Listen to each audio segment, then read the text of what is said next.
आज आपण रांगेतील स्थान या घटकावर आतापर्यंत विविध परीक्षांमध्ये जे प्रश्न विचारलेले आहेत, त्या प्रश्नांना आपण सोडवणार आहोत.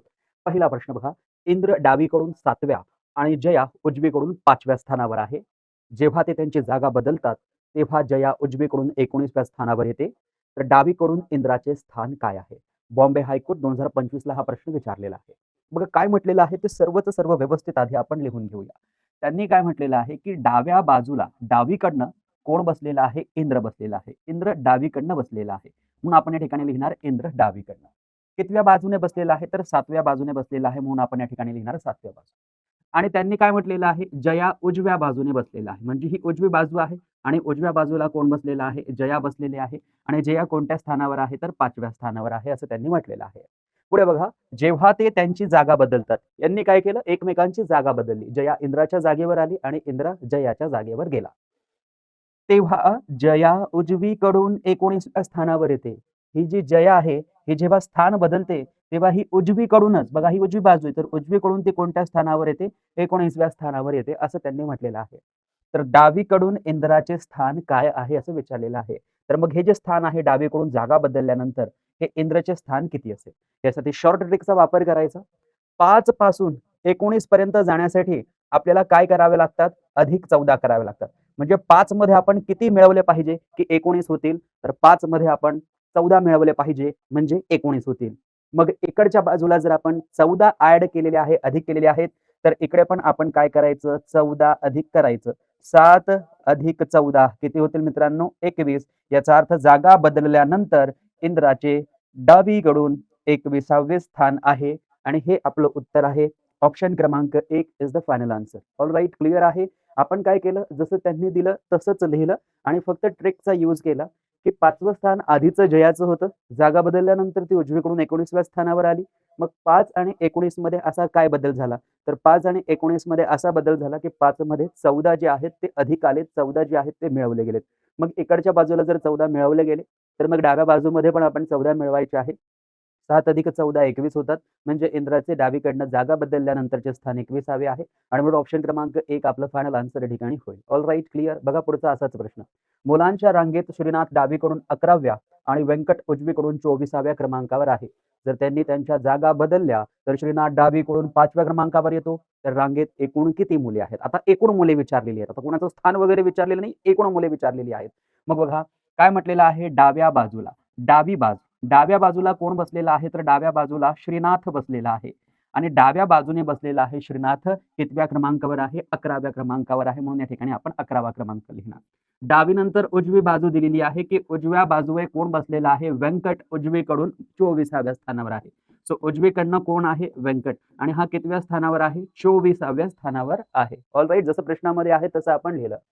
जर त्यांनी त्यांच्या जागा बदलल्या, आता यांनी यांच्या जागा बदलल्या, जागा बदलल्यानंतर काय झालेलं आहे, की श्रीनाथ डावीकडून 5व्या क्रमांकावर येतो. श्रीनाथ जो आहे हा श्रीनाथ जागा बदलल्यानंतर डावीकडूनच 5व्या क्रमांकावर येतो असं त्यांनी म्हटलेलं आहे. तर रांगेत एकूण किती मुले आहेत? तर रांगेत एकूण किती मुले आहेत? अशा पद्धतीने जागा बदलल्यानंतर जर आपल्याला एकूण मुलं विचारली तर आपल्याला तिरकस बेरीज करायची असते. तिरकस बेरीज म्हणजे काय मित्रांनो? ही तिरकस बेरीज तुम्हाला करावी लागेल. म्हणजे याचं बदलल्यानंतरचं हे स्थान कुणाचं? श्रीनाथचं आणि व्यंकटचं जागा बदलण्याआधीचं स्थान यांची आपल्याला काय करायची आहे? तिरकस बेरीज करायची आहे. तिरकस बेरीज बघा 24 अधिक किती होईल? 5. 24 अधिक 5 किती झालेत? 29 आणि या 29 मधनं आणखी 1 वजा करायचा आहे, विसरू नका. आणि टोटल संख्या किती होईल? 28 होईल. टोटल संख्या किती होईल? 28 होईल. म्हणजे ऑप्शन क्रमांक 1 जे आहे ते आपलं करेक्ट आन्सर या ठिकाणी होईल. जागा बदलल्यानंतर जर त्यांनी विचारलं की एकूण संख्या किती? रांगेमध्ये असलेल्या मुलांची, विद्यार्थ्यांची, मुलींची किंवा जे कोणी त्या रांगेमध्ये आहे त्यांची एकूण संख्या किती? असं जर आपल्याला विचारलं तर आपल्याला काय करायचं आहे? तिरकस बेरीज करून त्यामधनं 1 वजा करायचा. तिरकस बेरीज करायची आणि त्यामधनं 1 वजा करायचा. म्हणजे त्या रांगेतील असलेल्या टोटल पर्सन्सची, व्यक्तींची संख्या जी आहे ती आपल्याला मिळणार आहे. श्रीनाथ डावीकडून 11वा, उजवीकडून व्यंकट 24वा. जागा बदलल्यानंतर श्रीनाथ डावीकडून कितवा झाला? 5वा झाला. तर एकूण संख्या किती? तर 24 अधिक 5 29 वजा 1 बरोबर किती होणार? 28. 28 आहे ऑप्शन क्रमांक 1 मध्ये. ऑप्शन क्रमांक 1 फायनल आन्सर होईल. बॉम्बे हायकोर्ट 2025 ला विचारलेला प्रश्न आहे. मागच्याच वर्षी 2025 ची परीक्षा झाली होती, त्यामध्ये 2 प्रश्न रांगेतील स्थानवर विचारलेले आहेत. मग यावर्षी पण जी परीक्षा होणार आहे त्यामध्ये पण 2 प्रश्न तर ऍटलीस्ट विचारले जाऊच शकतात. ही शक्यता पूर्ण आहे. एक जरी विचारलं तरी आपल्याला प्रश्नाचं उत्तर देता आलं पाहिजे. ओके, बघा पुढचा प्रश्न आहे. एका खेळाडूचा खालून क्रमांक 18वा आहे आणि वरून 27वा आहे, तर स्पर्धेत एकूण किती खेळाडू आहे? PSI मुख्य परीक्षा 2011 मध्ये विचारलेला प्रश्न आहे. हे तर सोपं आहे बघा. एक लाईन आहे, या लाईन मधनं एक हा जो खेळाडू आहे याचा वरून क्रमांक कितवा आहे? 27वा आणि खालून त्याचा क्रमांक कितवा आहे? तर खालून त्याचा वरून क्रमांक 18वा आहे असं म्हटलेलं आहे. वरून क्रमांक आहे 18वा आणि खालून क्रमांक आहे 27वा. म्हणजे जेव्हा या लाईनमध्ये या व्यक्तीला मोजलं जातंय तेव्हा त्याचा वरून क्रमांक येतोय 18वा आणि खालून क्रमांक येतोय 27वा. याचा अर्थ असा आहे की त्याला वरून पण काउंट केलं जातंय आणि खालून मोजताना पण काउंट केलं जातंय. अशा पद्धतीने त्याला 2 वेळेस काउंट केलं जातंय. परंतु एकाच व्यक्तीला एका रांगेमध्ये आपण 2 वेळेस काउंट करू शकतो का? अजिबात नाही. म्हणून आपल्याला काय करावं लागेल की एक काउंटिंग जी आहे ती कमी करावी लागेल, मायनस करावी लागेल, वजा करावी लागेल. म्हणून आपण काय करतो, त्याचं वरून असलेलं स्थान 18 अधिक त्याचं खालून असलेलं स्थान 27 आणि तो 2 वेळेस काउंट केलेला आहे. तो एकच वेळेस काउंट झाला पाहिजे. म्हणून एक वेळेसचं एक्स्ट्रा काउंटिंग जे आहे ते आपण काय करणार? मायनस करणार. मग बघा 7 आणि 7 14 आणि 1 15शी 5 हातचा आला 1 2 आणि 1 3 3 आणि 1 किती झाले 4 45 वजा 1 45 वजा 1 म्हणजे किती 44. याचा अर्थ त्या संपूर्ण रांगेमध्ये किती विद्यार्थी किती मुलं आहेत तर 44 आहे. 44 आपल्याला फक्त ऑप्शन 3 मध्ये मिळतं म्हणून ऑप्शन 3 आपलं करेक्ट आन्सर या ठिकाणी होईल. ऑल राईट, क्लिअर आहे. सोपा प्रश्न आहे. सगळ्यांना या प्रश्नाचं उत्तर जमलं असेल असे बरेच प्रश्न आपल्याला पोलीस भरतीच्या प्रश्नपत्रिकेमधून पाहायला मिळतात. एका रांगेत संदीप डावीकडून 25वा आहे आणि उजवीकडूनही 25वा आहे. तर रांगेत एकूण किती मुलं आहेत? हा पण सेम प्रश्न मागच्या प्रश्नासारखा आहे. फक्त इथे वरून खाली न घेता यांनी डावी आणि उजवी बाजू दिलेली आहे. यांचं काय म्हणणं आहे मित्रांनो, की हा एक विद्यार्थी आहे कोण? संदीप. हा एक व्यक्ती आहे संदीप. या संदीपचं डावीकडून स्थान त्यांनी दिलेलं आहे, की डावीकडून हा संदीप कितवा आहे? 25वा आहे आणि उजवीकडून पण तो कितवा आहे? 25वा आहे. म्हणजे इकडनं मोजलं तरी त्याचं स्थान 25वा आणि शेवटून मोजायला सुरुवात केली तरी त्याचं स्थान किती आहे? 25वा आहे. परंतु संदीप नावाचा व्यक्ती सुरुवातीपासून जेव्हा काउंट करतोय तेव्हा पण येतोय आणि शेवटून आपण काउंट करतोय तेव्हा पण तो 25वा येतोय. म्हणजे 2 वेळेस त्याची काउंटिंग होते. त्याची काउंटिंग 2 वेळेस नको व्हायला, त्याची काउंटिंग एकच वेळेस व्हायला पाहिजे. म्हणून आपण काय करणार, की डाव्या बाजूने तो 25व्या क्रमांकावर आहे, प्लस उजव्या बाजूने तो 25व्या क्रमांकावर आहे. डाव्या बाजूने आपण काउंट केलं, उजव्या बाजूने पण आपण काउंट केलं, परंतु 2 वेळेस काउंट झाल्यामुळे एक काउंटिंग आपल्याला मायनस करावी लागेल. 25 अधिक 25 50 होतात. 50 वजा 1 जर आपण केलं तर 49 होतात. म्हणून 49 आपलं करेक्ट आन्सर होईल ऑप्शन क्रमांक 2. ओके, पुढे बघा.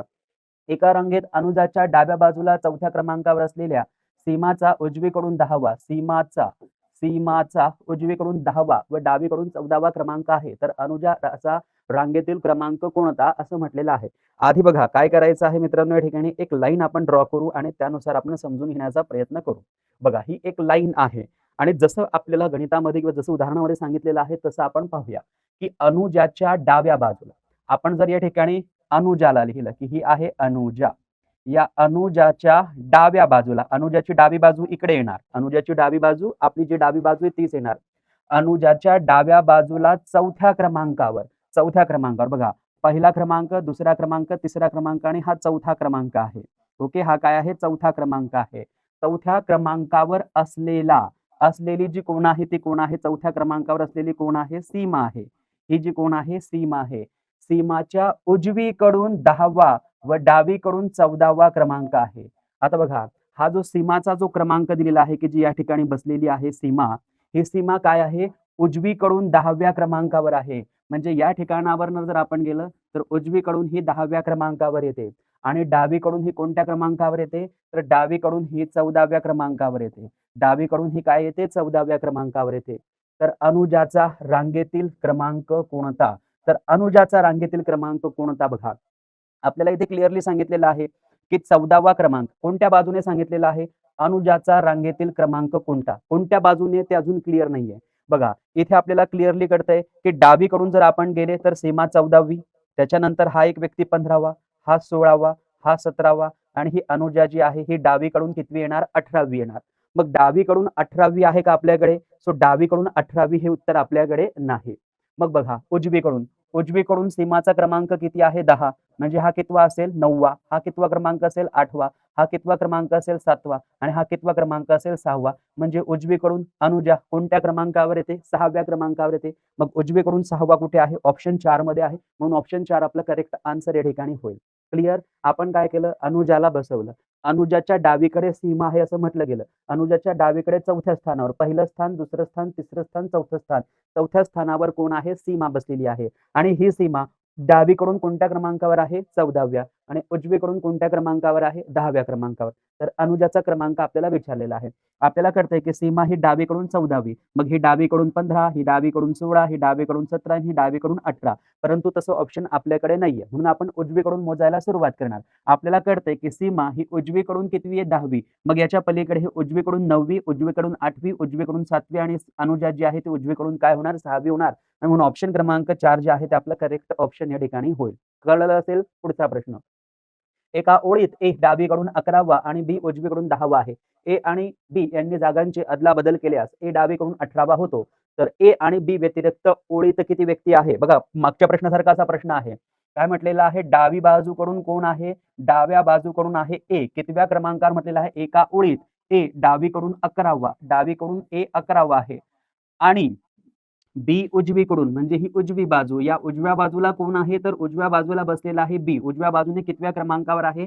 10व्या क्रमांकावर. तर मग आपण या ठिकाणी 10वा क्रमांक लिहिणार. आता ते त्यांची जागा बदलतात. त्यांनी त्यांच्या जागांची अदलाबदल केल्यास ए डावीकडून 18वा होतो. हा जो ए आहे हा डावीकडून 11च्या ऐवजी आता कितव्या क्रमांकावर येतो? 18व्या क्रमांकावर येतो.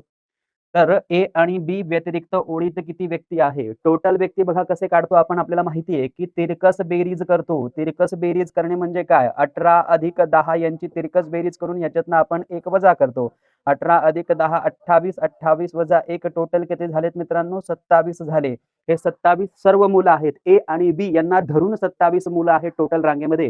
प्रश्नामध्ये त्यांनी टोटल विद्यार्थी विचारलेले नाहीयेत. प्रश्नामध्ये त्यांचं म्हणणं आहे ए आणि बी व्यतिरिक्त रांगेत किती मुलं आहेत? रांगेमध्ये टोटल मुलं किती आहेत? 27. 27 मधनं आपण एक ए वजा करणार आणि एक बी वजा करणार. म्हणजे टोटल आपण किती वजा केले? टोटल आपण वजा केले याच्यामधनं 27 तर जसं तसं घ्या. परंतु या 27 मधनं एक ए जाणार आणि 27 मधनं एक बी जाणार. तर टोटल किती राहणार? 25 राहणार. म्हणजे 25 आपलं उत्तर होईल. ऑप्शन क्रमांक 3 जे आहे ते फायनल ऑप्शन आपलं करेक्ट आन्सर म्हणून या ठिकाणी घेतलं जाईल. ऑल राईट, क्लिअर आहे सगळ्यांना? पुढचा प्रश्न बघा. एका वार्षिक परीक्षेत उत्तीर्ण झालेल्या विद्यार्थ्यांमध्ये मानसी वरून 11व्या क्रमांकावर व शेवटून 21व्या क्रमांकावर आहे. जर परीक्षेत अनुत्तीर्ण विद्यार्थ्यांची संख्या 8 असेल तर परीक्षेला किती विद्यार्थी बसले होते? बघा प्रश्न जसा दिलेला आहे अगदी तसाच आपण सोडवूया. एका वार्षिक परीक्षेमध्ये हे विद्यार्थी आहेत. ओके, हे विद्यार्थी कसे आहेत? उत्तीर्ण विद्यार्थी आहेत. हे विद्यार्थी कसे आहेत? उत्तीर्ण. एका वार्षिक परीक्षेत उत्तीर्ण झालेल्या विद्यार्थ्यांमध्ये मानसी वरून 11व्या क्रमांकावर आहे. वरून जेव्हा आपण खाली येतोय तेव्हा इथे कोण भेटते आपल्याला? या ठिकाणी मानसी. आणि ही मानसी कितव्या क्रमांकावर आहे? वरून 11व्या क्रमांकावर आहे आणि शेवटून 21व्या क्रमांकावर आहे आणि हीच शेवटून 21व्या क्रमांकावर आहे. म्हणजे टोटल उत्तीर्ण झालेले विद्यार्थी किती असतील? बघा हे तर कळलं असेल. मानसी वरतून 11व्या क्रमांकावर आणि खालून 21व्या क्रमांकावर. म्हणजे वरून तिचा क्रमांक 11, खालून तिचा क्रमांक 21. परंतु ती वरून आणि खालून अशी 2 वेळेस काय होते? काउंट होते. तिला एकच वेळेस काउंट करावं लागेल. म्हणून एक काउंटिंग आपल्याला काय करावी? मायनस करावी लागेल. तेव्हा टोटल उत्तीर्ण झालेले रांगेतील विद्यार्थी आपल्याला कळतील. 1 आणि 1 2 आणि हे 3 31. 31 वजा 1 किती होईल बघा? हे 1 आणि 1 2 होतील. सॉरी 21 आणि 31 आणि हे झाले 32. 32 वजा 1 बरोबर किती झाले? तर 31 विद्यार्थी झाले. सो हे 31 विद्यार्थी कोणते आहे? उत्तीर्ण आहे. हे 31 विद्यार्थी कोणते आहे? उत्तीर्ण आहे. आता त्यांनी पुढे काय म्हटलेलं आहे? जर परीक्षेत अनुत्तीर्ण विद्यार्थ्यांची संख्या 8 असेल तर परीक्षेला किती विद्यार्थी बसले होते? बघा 31 विद्यार्थी कोण आहेत? उत्तीर्ण आहेत. 31 विद्यार्थी कोण आहेत? उत्तीर्ण आहे. आणि 8 विद्यार्थी कोण आहेत? अनुत्तीर्ण आहेत. हे अनुत्तीर्ण केव्हा झाले? परीक्षेला बसले तेव्हाच तर ते अनुत्तीर्ण किंवा उत्तीर्ण होतील. याचा अर्थ 8 अनुत्तीर्ण झालेले विद्यार्थी सुद्धा परीक्षेला बसले होते. म्हणजे 31 आणि 8 टोटल विद्यार्थी किती झालेत? 39. 39 आपलं फायनल आन्सर या ठिकाणी होईल. म्हणून ऑप्शन क्रमांक 4 जे आहे ते आपलं करेक्ट आन्सर या ठिकाणी होईल. बघा पुन्हा एकदा आपण चेक करूया. 21 आणि हे 31. 31 आणि 1 32. 32 मधनं 1 गेला बरोबर 31. 31 आणि 8 39 बरोबर आहे. परीक्षेला 39 विद्यार्थी बसले होते. ऑप्शन क्रमांक 4 आपला करेक्ट आन्सर होईल. पुढचा प्रश्न बघा. गोपाळच्या पुढे 3 मुले सोडून त्या रांगेत 8 मुले उभी आहेत. बघा गोपाळच्या पुढे 3 मुले जर सोडलीत तर 8 मुले रांगेत उभी आहेत आणि गोपाळच्या मागे 5 मुले सोडून त्याच रांगेत 12 मुले उभी आहेत. तर त्या रांगेत एकूण मुले किती? अत्यंत सोपा प्रश्न आहे. जितके आपल्याला दिलेले आहेत तितक्यांची आपल्याला काय करायची आहे? बेरीज करायची आहे. बघा हा कोण आहे? गोपाळ आहे. हा कोण आहे? गोपाळ. यांनी काय म्हटलेलं आहे? की गोपाळच्या पुढे म्हणजे गोपाळच्या वर समजूया. 3 मुले आहेत. 3 मुले जर सोडली तर आणखी किती मुले आहेत? 8 मुले आहेत. 3 मुले सोडली तर किती मुले उभी आहेत? 8 मुले उभी आहेत. आणि इकडे जर 5 मुले सोडली तर टोटल मुलं किती उभी आहेत? त्या ठिकाणी 12 मुले उभी आहेत. मग या ठिकाणी जर आपण बघितलं तर वर किती मुलं उभी आहेत? 11. गोपाळ कितवा आहे? एक 12वा. गोपाळ त्यांच्यामध्ये 1 असणार आहे. आणि 12 आणि 5 हे टोटल किती झालेत? 17. म्हणजे गोपाळच्या खाली 17 लोकं, गोपाळच्या वर किती लोक आहे? 11. सो 17 आणि 1 18, 28 आणि 1 29, टोटल 29 मुलं या ठिकाणी उभे आहेत. ऑप्शन क्रमांक 4 आपलं करेक्ट आन्सर या ठिकाणी होईल. हा सोपा प्रश्न होता. पुढे बघा, सीमा तिच्या वर्गात सर्वात उत्तम असलेल्या धावकात 50वी तसेच सर्वात वाईट असलेल्या धावकातही 50वी आहे. तर त्या वर्गातील विद्यार्थ्यांची एकूण संख्या किती? बघा, एक विद्यार्थिनी आहे जिचं नाव आहे सीमा. सो क्रमांक इथून सुरू होतात ना, की हा पहिल्या क्रमांकाचा, नंतर हा दुसऱ्या क्रमांकाचा, नंतर हा तिसऱ्या क्रमांकाचा आणि असं करत हे 50व्या क्रमांकाचं झालं. त्यानंतर बघा, पुढे पण काय सांगितलेलं आहे, की शेवटून पण ती 50वी आहे आणि या ठिकाणी सुरुवातीला पण ती 50वी आहे. म्हणजे या ठिकाणी आपण म्हणू शकतो, की तिची काउंटिंग 2 वेळेस होते. तिची काउंटिंग 2 वेळेस होते म्हणजे 50 अधिक 50 100 आणि याच्यातनं 1 गेला, टोटल झाले 99. म्हणजे याचा अर्थ टोटल किती विद्यार्थी आहेत? टोटल आहेत 99. ऑप्शन क्रमांक 2 आपलं करेक्ट आन्सर होईल. पुढचा प्रश्न बघा, हा सोपा प्रश्न होता. विद्यार्थ्यांच्या रांगेत मोहन उजवीकडून 15वा आणि दिनेश डावीकडून 18वा आहे. जेव्हा ते दोघे आपसात जागा बदलतात तेव्हा मोहन उजवीकडून 20वा ठरतो, तर यावेळी दिनेशच्या डावीकडून स्थान काय? बघा, मोहन उजवीकडून दिलेला आहे, तर उजवीकडून या ठिकाणी आपण आता घेणार मोहन. सो मोहनचा क्रमांक उजवीकडून कितवा आहे? 15वा आहे. आणि डावीकडून कोण आहे? डावीकडून आहे दिनेश. डावीकडून दिनेशचा क्रमांक त्यांनी किती सांगितलेला आहे? तर 18वा सांगितलेला आहे. मग या ठिकाणी आपण घेतले 8. जेव्हा ते दोघे आपसात जागा बदलतात, त्यांनी जागा बदलली तेव्हा हा मोहन उजवीकडून 20वा झालेला आहे. मोहन उजवीकडून 15च्या ऐवजी आता 20वा झालेला आहे. ओके, 20 झालेला आहे त्याचा क्रमांक. तर यावेळी दिनेशचे डावीकडून स्थान कोणते? दिनेशचे डावीकडून स्थान काढायचे आहे. मग त्यासाठी यांचा फरक बघावा लागेल. 15 पासून 20 व्हायला आपल्याला किती ऍड करावे लागतील? 5 ऍड करावे लागतील. 15चे 20 होण्यासाठी आपल्याला किती ऍड करावे लागतील? 5 ऍड करावे लागतील. तर मग इकडे पण आपल्याला काय करावे लागतील? 5 ऍड करावे लागतील. मग 18 मध्ये जर आपण 5 ऍड केले तर टोटल किती झालेत आपले? 23 झाले आणि 23 आपलं हे करेक्ट आन्सर होईल. ऑप्शन क्रमांक 3 की जागा बदलल्यानंतर दिनेशचं नवीन डावीकडनं स्थान किती येणार? 23 येणार. ऑप्शन क्रमांक 3. All right, clear. बघा पुढचा प्रश्न. एका 30 मुलांच्या रांगेमध्ये पी हा उजव्या टोकापासून चौथा आणि डब्ल्यू हा डाव्या टोकापासून 10वा आहे. तर पी आणि डब्ल्यू मध्ये किती मुलं आहेत? बघा, सेम अतिशय सोपा प्रश्न आहे. एक लाईन आहे. या लाईन मध्ये टोटल विद्यार्थी किती आहे? टोटल टोटल त्यांनी आधीच सांगितलेलं आहे की टोटल आहेत आपण 30. या 30 मुलांच्या रांगेमध्ये पी हा उजव्या टोकापासून चौथा आहे. हा पी जो आहे हा उजव्या टोकापासून कोणता आहे? चौथा आहे. म्हणजे याच्या इकडे टोटल किती मुलं आहेत? ही 3 मुलं आहेत. कळलं? पी हा उजव्या टोकापासून चौथा, हे 3 जाऊ द्या. 3 तूर्त सोडून द्या. पी उजव्या टोकापासून तो चौथा आहे. आणि डब्ल्यू हा डाव्या टोकापासून 10वा आहे. आणि हा जो डब्ल्यू आहे, हा डब्ल्यू डाव्या टोकापासून कितवा आहे? 10वा आहे. तर त्यांनी विचारलेलं आहे पी आणि डब्ल्यू मध्ये किती मुलं आहेत? आता बघा, हा डब्ल्यू हा डावीकडनं कितव्या क्रमांकावर आहे? 10. म्हणजे इकडे टोटल किती मुलं बसलेली आहेत? डब्ल्यू धरून 10. आणि पी जो आहे तो कितव्या क्रमांकावर आहे? उजवीकडून 4व्या क्रमांकावर आहे, 4थ्या क्रमांकावर आहे. म्हणजे इकडे टोटल किती मुलं आहेत? पी धरून किती आहेत? 4 आणि डब्ल्यू धरून किती आहेत? 10. म्हणजे टोटल किती झालीत? 14. टोटल किती झालीत? 14. डब्ल्यूचा 10वा क्रमांक आणि पीचा 4था क्रमांक. म्हणजे पी धरून उजवीकडे 4 विद्यार्थी किंवा 4 लोक, डब्ल्यूला धरून डब्ल्यूच्या डावीकडे टोटल डब्ल्यूच्या डावीकडे किती येतील? 10 लोक येतील. मग 10 लोक इकडे बसले, 4 लोक इकडे बसले. टोटल किती झाले? 14. 30 लोकांपैकी 14 लोक ऑलरेडी बसून गेलेले आहेत. 30 लोकांपैकी ऑलरेडी 14 लोक बसून गेलेले आहेत. 30 टोटल आहेत. त्यापैकी 10 इकडे बसले, राहिले किती? 20. 20 पैकी 4 इकडे बसले, राहिले किती? 16. याचा अर्थ असा आहे की या दोघांच्या मध्ये टोटल किती लोक बसलेले आहे? 16%, 16% बसलेले आहेत. ऑप्शन क्रमांक 2 आपलं करेक्ट आन्सर होईल. सोपा प्रश्न होता. पुढे बघा, एका वर्गात एन हा 5व्या क्रमांकावर आहे, एस हा शेवटून 8व्या क्रमांकावर आहे. जर टी हा एन नंतर 6वा आणि एन आणि एस च्या मध्यभागी असेल तर वर्गात किती विद्यार्थी आहे? समजून घ्या. एक एक सेंटेन्स थ्रू आपण समजून घेऊ म्हणजे आपल्याला काहीही अडचण यायला नको. बघा, एका वर्गात एन हा 5व्या क्रमांकावर आहे. बघा, हे पहिलं स्थान, दुसरं स्थान, तिसरं स्थान, चौथं स्थान आणि हे 5वं स्थान. ह्या 5व्या स्थानावर कोण आहे? एन आहे आणि तो इकडच्या बाजूने, कारण सुरुवात इकडून होते ना, म्हणून आपण त्याला 5व्या स्थानावर मानतोय पहिल्यापासून. ओके. त्यानंतर एस हा शेवटून 8व्या क्रमांकावर आहे. इकडे हा जो एस आहे हा शेवटून कितव्या क्रमांकावर आहे? हा एस शेवटून 8व्या क्रमांकावर आहे. ओके, कळलं? मग बघा, जर एन 5व्या क्रमांकावर आहे, तर इकडे टोटल किती लोक असतील? 4 लोक असतील. आणि एस 8व्या क्रमांकावर आहे म्हणजे टोटल लोक इकडे किती असतील? 7 लोक असतील. हे कन्सिडर करायचंय फक्त. पुढे काय म्हटलेलं आहे? टी हा एन नंतर 6वा आहे. एन नंतर 6वा बघा. 1, 2, 3, 4, 5 आणि 6 हा टी जो आहे, हा एन नंतर काय आहे? 6वा आहे. एन नंतर पहिलं स्थान, दुसरं स्थान, तिसरं स्थान, चौथं स्थान, 5वं स्थान आणि 6व्या स्थानावर कोण आहे? टी आहे. एन नंतर टी 6व्या स्थानावर आहे बघा. टी हा जो टी आहे टी एन नंतर 6वा आहे. 1, 2, 3, 4, 5, 6वा आहे. टी हा एन नंतर 6वा आहे आणि एन आणि एसच्या मध्यभागी आहे. आता हा जो टी काय आहे? हा एन आणि एसच्या एक्झॅक्ट मध्यभागी आहे. याचा अर्थ असा आहे की एन आणि टी मध्ये 3 आणि 2 5 व्यक्ती आहेत. तर टी आणि एस मध्ये पण या ठिकाणी टोटल किती व्यक्ती होतील? 5 व्यक्ती होतील. टोटल किती व्यक्ती होतील? 5 व्यक्ती होतील. तर वर्गात किती विद्यार्थी आहेत असं या ठिकाणी म्हटलेलं आहे. आता बघा, विद्यार्थी मित्रांनो या ठिकाणी बघा आपल्याला हे पूर्ण बैठक व्यवस्था या ठिकाणी आपली पूर्ण झालेली आहे. आपल्याला विचारलेलं आहे की टोटल आता किती विद्यार्थी आहेत. बघा, एन हा 5वा होता. मग हा 6वा, 7वा, 8वा, 9वा, 10वा आणि 11वा. म्हणजे टी हा लेफ्ट साइडने कितवा होईल? 11वा होईल. मग आपण 11 घेणार प्लस.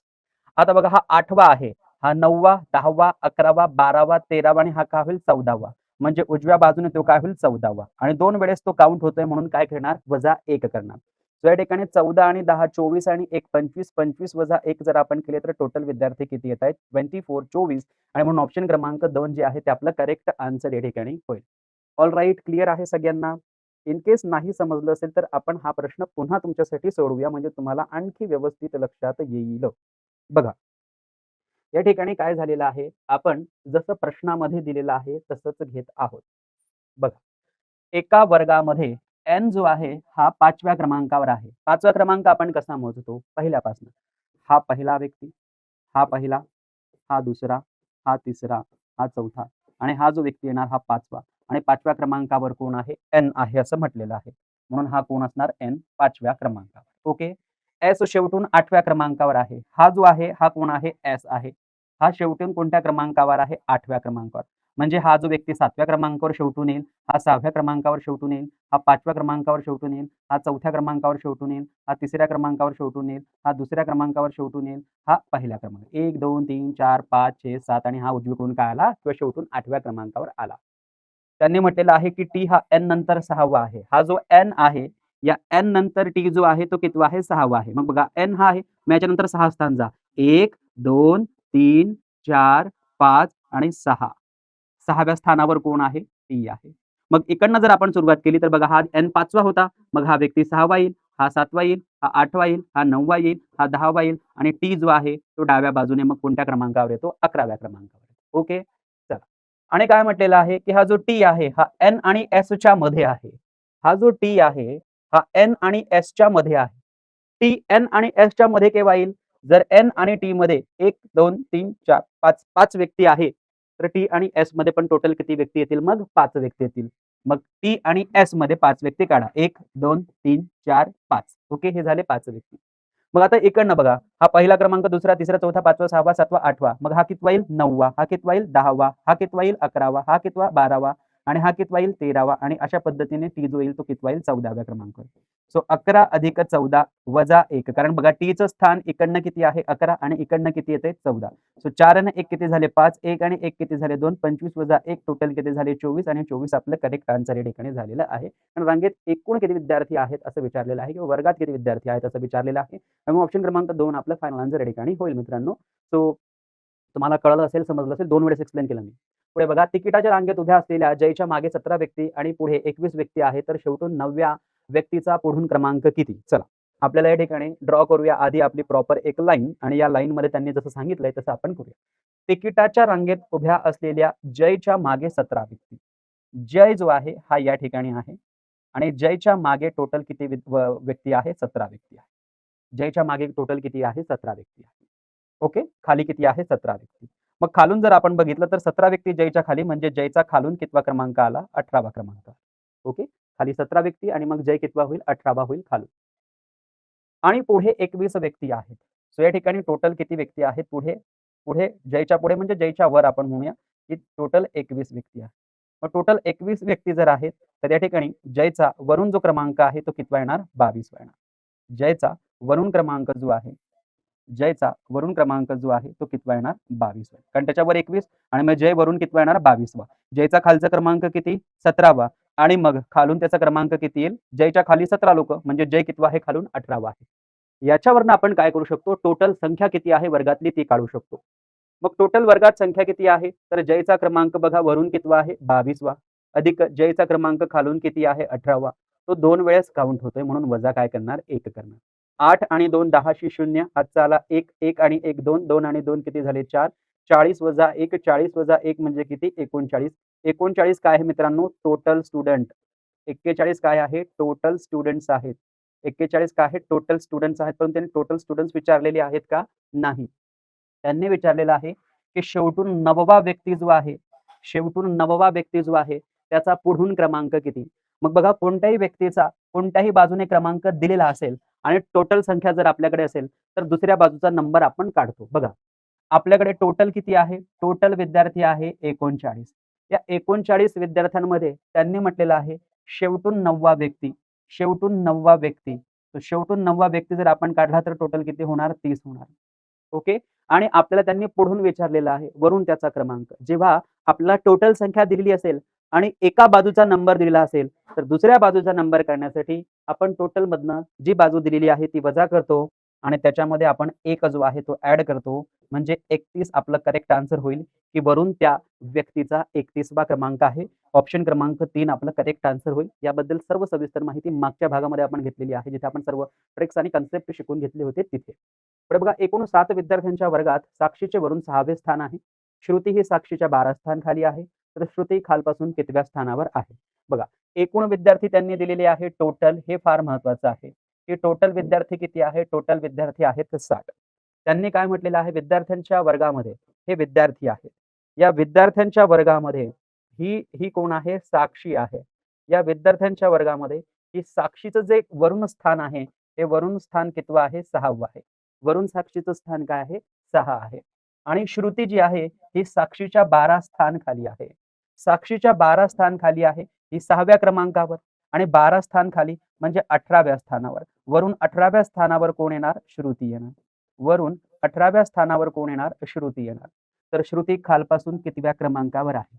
आत्ताच आपण काढलं. श्रुतीचं वरून स्थान आपल्याला किती मिळतंय? 18. खालून आपल्याला स्थान काढायचं आहे. खालचं स्थान काढण्यासाठी आपण काय करतो, की टोटल जी संख्या दिलेली आहे विद्यार्थ्यांची, त्यांच्यामधून तिची जी पोझिशन आहे आत्ताची वरून, ती मायनस करायची. वजा काय करतो आपण? 18 करतो.